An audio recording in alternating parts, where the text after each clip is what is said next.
Servus, Glück auf und herzlich willkommen zu einer weiteren FC Bayern Reaction. Ja Leute, diesmal zur Pressekonferenz nach dem Spiel gegen den FC Heidenheim. Dass wir 4:2 gewonnen haben und nicht lang schnacken, rein in den Bombs. 4:2 Heimsieg gegen den 1. FC Ganz genau. Heidenheim, und ich darf die beiden Trainer natürlich begrüßen, Frank Schmidt und Thomas Tuchel, und jeweils. Wow, ist ja mal ein Wunder, dass mal beide Trainer da sind. Das ist bei uns echt selten, ne? Es ist immer nur Tuchel alleine da nach dem Spiel. Um Ihre Einschätzung bitten. Bitte schön. Ja, erstmal Glückwunsch zu den Ergebnissen in dieser intensiven Woche und auch natürlich heute gegen uns zum Sieg, Thomas und FC Bayern München. Ich glaube, man hat gesehen in der ersten Halbzeit, was unser Plan war, aus einer sehr kompakten Defensive mit einem starken Zentrum versuchen. Ja, das hat man gesehen, das Zentrum war dicht. Und den Spielfluss zu unterbinden, erstmal gut zu stehen, vor allen Dingen das, was uns in den letzten Auswärtsspielen nicht so gut gelungen ist, nämlich ein frühes Gegentor zu verhindern. Diesmal war es, glaube ich, die 20. Minute. Jetzt Ja, 14. war es, glaube ich. Ja. Kann man sagen, wir sind nicht eng genug dran. Auf der anderen Seite, wie Harry Kane den Ball mitnimmt und abschließt, das ist halt dann extra Das ist Harry Kane, Alter. klasse, das muss man einfach so sagen. Da kann man noch irgendwo sagen, das passiert. Was uns aber nicht passieren darf, erstens vom Zeitpunkt her, kurz vor der Halbzeit, aber auch die Art und Weise, dass wir ihn dann freilassen bei einer Standardsituation, wahrscheinlich gut weggeblockt, aber trotzdem müssen wir uns da mehr wehren. Deswegen war das aufgrund der Spielanteile und der Chancen in Ordnung, das 2:0. Wir hatten im Prinzip die erste. Er war schon super frei am Elfmeterpunkt, ne? Da war echt 2 Meter ringsherum kein Spieler, also. Halbe Chance nach einer Standard und dann vor allen Dingen durch Tim Kleindienst die Chance in dem Konter das 1:1 zu machen. Natürlich 2-3 Mal auch noch gute Chancen zugelassen, aber ich denke, das ist auch ganz normal hier beim FC Bayern. Und klar, wir haben das schon mal erlebt, diese Saison, auswärts in Dortmund 2:0 hinten zu sein. Und natürlich habe ich die Mannschaft daran erinnert, dass wenn wir weitermachen, eine gute Haltung zeigen und auch zeigen, dass wir bereit sind, auf das 2:1 dann nochmal zurückzukommen. So war es dann auch. Insgesamt natürlich viel Arbeit in der Defensive. Aber da muss ich meiner Mannschaft insgesamt ein Kompliment machen, dass sie wirklich eine gute Körpersprache gezeigt hat und im Rahmen unserer Möglichkeiten auch gut verteidigt hat. Dann machen wir das 2:1, schön rausgespielt über den Flügel, gut zu Ende gespielt. Wir machen den Doppelstark. Ja, schön rausgespielt. War natürlich ein Konter, den der Schuppo verschuldet hat, Alter, durch einen Ballverlust, der völlig unnötig war, ne? Aber na klar, ich habe es ja auch schon in meiner Spielanalyse gesagt, Lob und Anerkennung an Heidenheim muss halt auch erstmal nach dem 2:0 Rückstand noch so wach und so erpicht darauf sein, dann diese wenigen Dinger, die wir angeboten haben, dann auch so eiskalt zu nutzen. Ne? Zum 2:2. Leider haben wir nur 2 Minuten dafür sorgen können, dass ein bisschen Nervosität aufgekommen ist hier in München, weil das 3:2 kam dann einfach zu schnell. Wenn uns das gelungen wäre, da das Spiel offen zu halten, hinten raus das Unentschieden zu halten, dann hat man auch in Dortmund gesehen, was meine Mannschaft auch mit der läuferischen Stärke dann vielleicht hinten raus noch schaffen kann. Aber mit dem 3:2 und was danach kam, da hat man dann keine Antwort mehr. Am Ende ist es, denke ich, natürlich ein verdienter Sieg, brauchen wir nicht drüber reden. Aber ja, ich habe der Mannschaft vor dem Spiel gesagt, defensiv in den Grenzbereich kommen, in der Offensive immer Mut haben, aber auch die Übersicht haben. Und der dritte Punkt war der, dass ich gesagt habe, wir wollen aus dem Spiel rausgehen, wollen stolz auf unsere Leistung sein. Und das können wir. Wir haben uns gut präsentiert heute hier. Und natürlich ist der FC Bayern für uns kein Konkurrent. Die kommen erst noch. Aber hier letztendlich auch nicht mit einem versauten Torverhältnis rauszugehen, kurz dran zu schnuppern, das war gut. Und deswegen Kompliment an meine Mannschaft und Thomas und seinem Team. Alles Gute für die nächsten Aufgaben. Dankeschön. Stimme ich ihm voll zu, ey. Habe ich auch in meiner Analyse schon gesagt. Ja. Also andere Mannschaften gehen, wenn 2:0 steht, anders zu Werke und können stolz auf sie sein. Ne? Also sie haben da immer dagegen gehalten, haben immer alles gegeben und ja, völlig okay. Schön, dann gleich weiter rüber. Thomas, bitte. Danke, Frank. Wir wussten, das war am Ende von einer so emotionalen Woche. Am Mittwochabend noch gespielt und dann am Samstag einen frühen Anstoß heute mit 15:30 Uhr. Dass das einen großen Unterschied ausmacht in der Ende von so einer Periode. Wir wussten, man hat es uns angesehen, dass wir mental und körperlich nicht die absolute Frische haben. Ja, gerade beim Opa hast du das gesehen. So ab der 30. war der Opa einfach tot, Alter. Ja. Auch ein Harry Kane hat meine 70. Mal rum auf die Knie gehangen und hat erstmal gefühlt 2 Minuten durchgeatmet. Deswegen auch nochmal so ein Riesenlob an Conny Leimer, der dann nach dem 2:2 richtig nochmal das Gaspedal getreten hat, Alter. Ja. wie er dann da durchs Mittelfeld geflügt ist mit dem Ball und auch danach nochmal 2, 3 Mal den Ball dann richtig nach vorn getragen hat. Also, aber auch Leroy Sané, ja, auch immer wenn die Chance da war, immer noch mit nach vorn geackert, aber auch genauso stark nach hinten und diesmal gewesen, ja, wie die gesamte Mannschaft. Also es war mannschaftlich von uns echt eine gute Leistung, ja. Klar war das jetzt nicht der super Hurra-Fußball, darum geht's aber auch nicht, ja. Um das vielleicht auch nochmal kurz zu sagen, weil ja viele immer sagen, ja, was kritisiert man da so? Das ist halt das, was in den ersten Spielen gefehlt hat, ja. Man hatte nicht das Gefühl, dass eine Mannschaft auf dem Platz steht, was man jetzt hat, seit den letzten 3 Spielen. Haben und auch nicht haben konnten. Dann hatten wir viele Wechsel in unserer Formation. Ja. Ja, und dann analysierst du den Gegner und weißt einfach, du spielst gegen eines der laufstärksten Teams, eines der Teams, die am meisten intensiven Läufe haben, die extrem gefährlich bei Standardsituationen sind, die gut umschalten können in das Tempo ihrer Außenspieler. Und dann, weißt du auch, dass sie jetzt noch nach 2-0, 2-2 gespielt haben und dann, kennst du die Aufgabe. Deshalb bin ich heute extrem glücklich über die 3 Punkte. Wir haben aus einer ersten Halbzeit, in der es sehr schwer war für uns, Tempo ins Spiel zu bringen. Ich fand die gut, die erste Halbzeit. Ich fand die mehr wie okay. Also nochmal, nach den letzten beiden Spielen und so weiter. Also ich fand's echt gut. Ja, man muss nicht immer, wie er gerade sagt, es war schwer, das Tempo reinzukriegen, weil er echt tief stand und so. Aber das ist halt gegen so einen Gegner einfach. Aber man hat halt einfach gesehen, dass dass eine Mannschaft auf dem Platz war. So, das war so. Wahrscheinlich fand ich es deswegen so gut. Weil er zum einen fehlerhaft war, weil uns Frische gefehlt hat und weil Heidenheim extrem diszipliniert und taktisch sauber verteidigt hat. Gehen wir trotzdem mit einem 2-0 raus. Natürlich ist für dich extrem ärgerlich, Frank, mit einer Standardsituation, für uns super wichtig, gerade in so einem Spiel, wo einem die Dinge ein bisschen schwerer fallen als sonst, mit einer Standardsituation vielleicht. Und mal wieder eine Sané-Ecke, wa? Die Entscheidung zu sorgen, aber dafür war unser Spiel einfach zu fehlerbehaftet heute. Und dafür hat uns die Frische gefehlt, um es dann wirklich noch mit dem 3. Tor zu entscheiden. Und der Plan. Naja, hat man schon gesehen, dass wir so ein bisschen dann aus der Halbzeit raussehen und so ein bisschen, jetzt nicht komplett 2 Gänge zurückgeschaltet, möchte ich nicht sagen. Aber ja, man hat schon so gemerkt, so ein bisschen Handbremse bei dem einen oder anderen, ne? Der Plan war vorher auch aggressiv zu wechseln. Der Plan war vorher auch mit einer starken und eingespielten Mannschaft dann aufhören zu können. Und ich bin froh, dass wir die Energie dann noch von der Bank hatten, den Speed, den Torhunger von der Bank nochmal einwechseln konnten, um uns die 3 Punkte zu holen. Nochmal Glückwunsch an Heidenheim sowieso für alles, was Frank da macht seit 16 Jahren. Sie können den Trainer des Jahres die nächsten Jahre nach Heidenheim fahren, da sind sie immer richtig. Okay, aber schon länger auch ohne mich. Dann machen wir Trainerteam des Jahres für euch. Herrlich. Starten wir mit den Fragen. Rechts oben geht's los, bitte. Ja, Frage an Herrn Tuchel, Sie haben es angesprochen, die Frische war nicht so ganz da, für Sie waren es auch intensive Wochen. Wie froh sind Sie, dass jetzt eine Pause wegen der Länderspielpause da ist und mit welchem Gefühl gehen Sie auf die morgige JHV? Ja gut, das Gefühl, am nächsten Morgen aufzuwachen nach dem Sieg, das ist nicht zu toppen. Und das kennen wir leider natürlich auch andersrum. Deshalb ist das ein guter Moment natürlich für die Jahreshauptversammlung. Ich glaube, wir gehen als Tabellenführer in die Jahreshauptversammlung. Und das ist sehr gut. Naja, Leverkusen spielt halt erst noch, ne? Also. Gut, und wir haben alles dafür getan, um die Basis zu schaffen, aber es bleibt am Ende das Verdienst der Spieler und das Lob geht an die Spieler und an die Mannschaft. Die haben sich heute nochmal aufgerafft, zusammengerissen und wirklich nach dem 2-2 dann auch nochmal. Sehe ich genauso. Kann ich ihm nur 100% beipflichten. Von daher sage ich auch, das war nicht so. Ja, ich weiß, einige werden das wieder schlechter sehen, was auch okay ist. Ich persönlich fand es halt auch gut, wie die Mannschaft dann halt auch nochmal reagiert hat. Ja.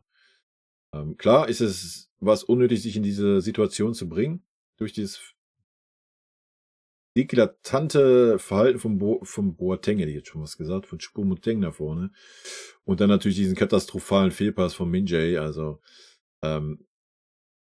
ja, völlig unnötig, ja. Aber vielleicht war es dann besser, das in diesen Situationen zu haben, so dass du noch Zeit hattest, nochmal wach zu werden, nochmal zurückzukommen. als wenn das irgendwo dann in der 90. und in der 90. +5 hättest du das 2-2 gekriegt. Kennen wir aus Saarbrücken, ja. Wäre dann scheiße gewesen, aber dann hättest du nicht mehr reagieren können. Vielleicht war es dann so der richtige Zeitpunkt, dass das passiert, anstatt dass es erst später passiert. Am Ende weiß man es nicht, wir haben 4-2 gewonnen, alles ist gut, in meinen Augen, und gut ist. Mal ganz schnell und eine nicht einfache Reaktion gezeigt und den absoluten Willen gezeigt und die Qualität, das nochmal zu drehen.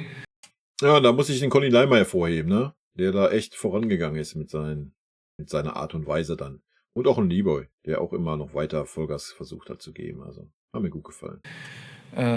Für uns im Trainerteam ist das natürlich eine Gelegenheit, dadurch, dass, glaube ich, außer Rafa Guerrero, Chupo und Bunazar alle unterwegs sind für eine kleine Pause, nochmal durchzuschnaufen und die letzte Phase. Ja, dann gibt den Chupo mal ein paar Strafrunden, Alter. Da kann er mal ein bisschen extra Training schieben. Also, die Leistung gegen Saarbrücken war schon unterirdisch und heute war das auch kein Deut besser. Ey. In Angriff zu nehmen, aber Klar, das Tor hat er natürlich gut gemacht, ja, logisch, keine Frage. Hat er seinen Fehler wieder so ein bisschen gerade gerückt, aber im Großen und Ganzen halt okay. das große Aber ist natürlich, dass die gesamte Mannschaft weg ist und schauen wir schon natürlich sehr deutlich drauf, wann wir zurückkommen, wie wir zurückkommen. Wir spielen danach glorreicher Spielplan am Freitagabend. Das ist natürlich auswärts, ist natürlich eine sensationelle Ansetzung für den FC Bayern München, aber okay. Das wird dann in 2 Wochen die Aufgabe sein. Ja, und wir haben es ja gesehen, die Spiele, ne? Das ist jetzt auch nicht, das ist Köln, das ist noch das einfachste Spiel. In Köln ist aber auch nicht einfach. Danach hast du dann echt Gegner, wo du echt auf Höhe sein musst, ne? Wo du echt liefern musst. Aber nochmal, wenn wir das jetzt so fortsetzen, dass wir als Mannschaft agieren, was wir jetzt seit 3 Spielen getan haben, dann bin ich da guter Dinge. Ja, klar, wir haben es gesehen, durch individuelle Fehler, vielleicht durch ein bisschen Müdigkeit im Kopf und so weiter, nach jetzt so einer emotional vielleicht doch anstrengenden Tage, so mit dem Aus im Pokal und Dortmund und Galatasaray und so weiter. Sind halt auch alles Menschen, darf man nicht vergessen. Bin ich aber nichtsdestotrotz guter Dinge, ja, dass wir die Spiele dann erfolgreich bestreiten können. Aber es sind interessante Spiele dabei, mit Stuttgart, Frankfurt, Union, Wolfsburg, ja, das ist alles keine Selbstläufer, ne? Vielleicht daneben David Fehoff für Bild. Ja, hallo Herr Tuchel.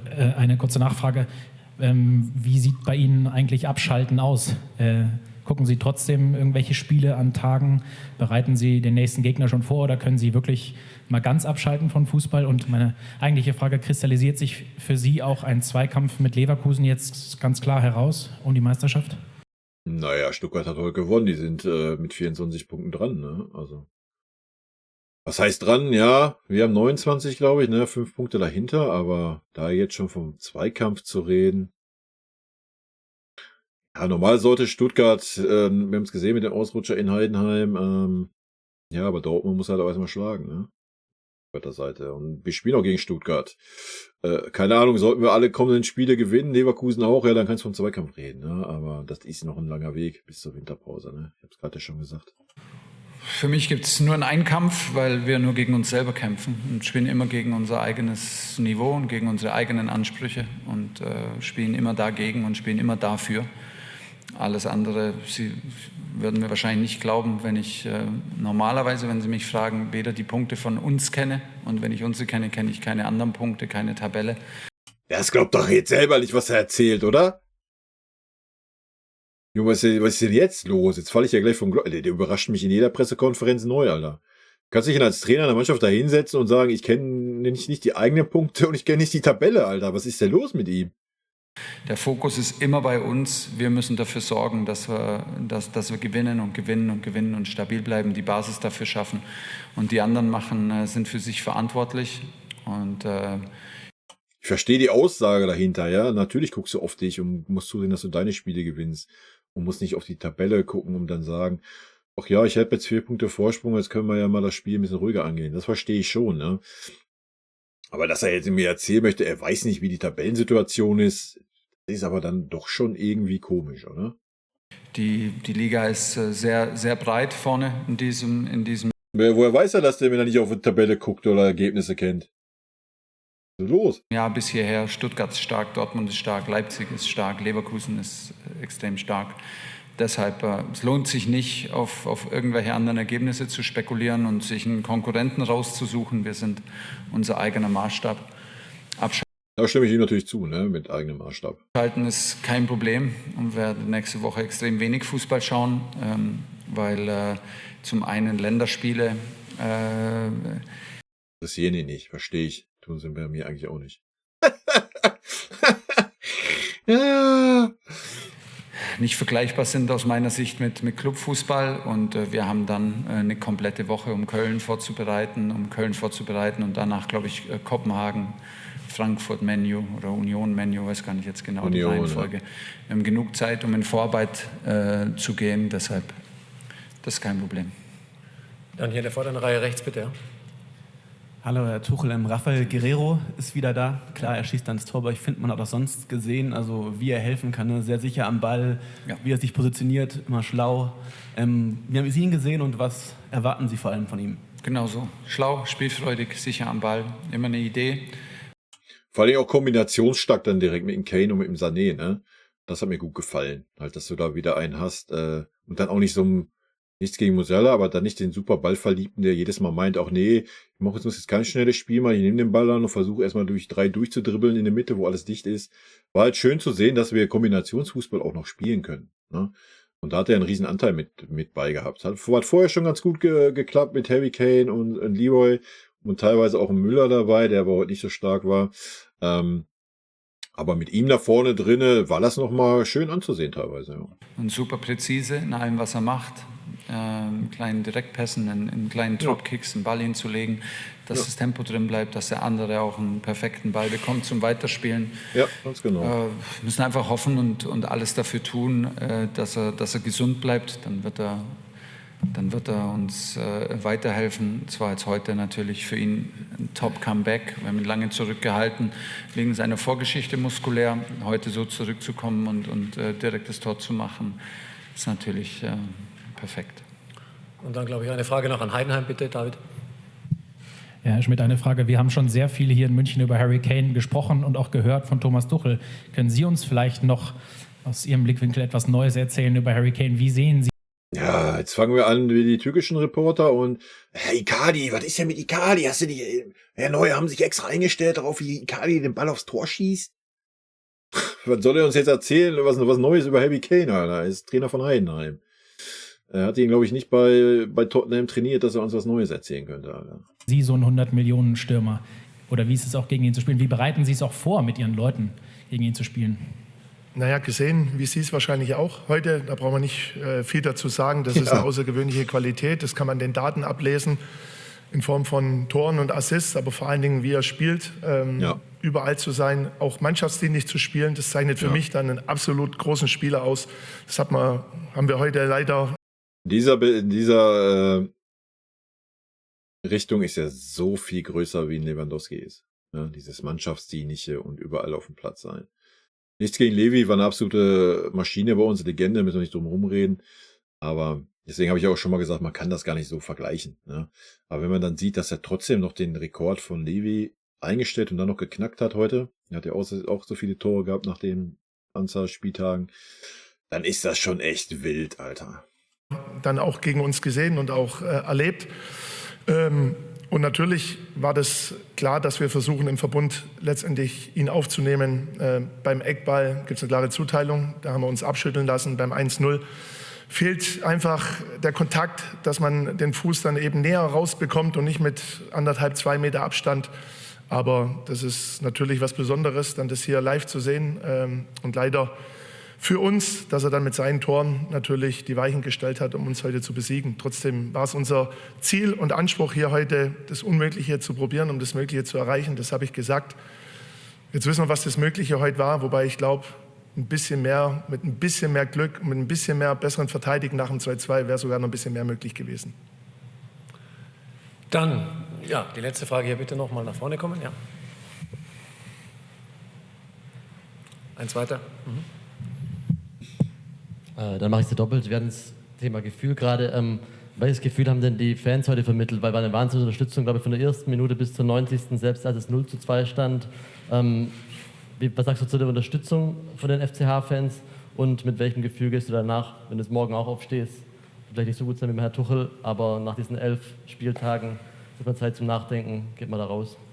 Also zunächst mal, das hat man auch bei unseren Fans gesehen, das ist was Besonderes. Man darf ja nicht vergessen, es ist auch nicht weit und haben wir unser Auswärtskontingent, eine Stadt mit 50.000 Einwohnern, keine Kleinstadt, eine Mittelstadt an der Stelle.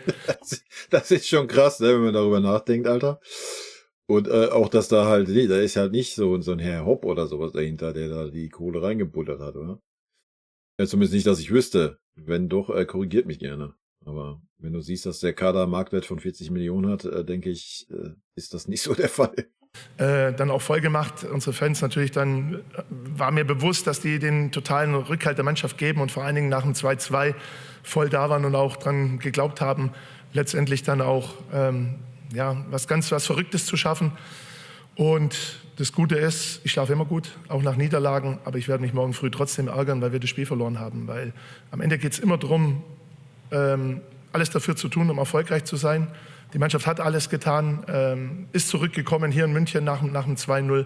Und wie gesagt, wenn die Phase ein bisschen länger geht nach dem 2-2, wer weiß, das haben wir in Dortmund gesehen, dass wir hinten raus da Ja, der Fahrradkette, ne? einfach noch genügend Körner haben. Aber die Richtung stimmt.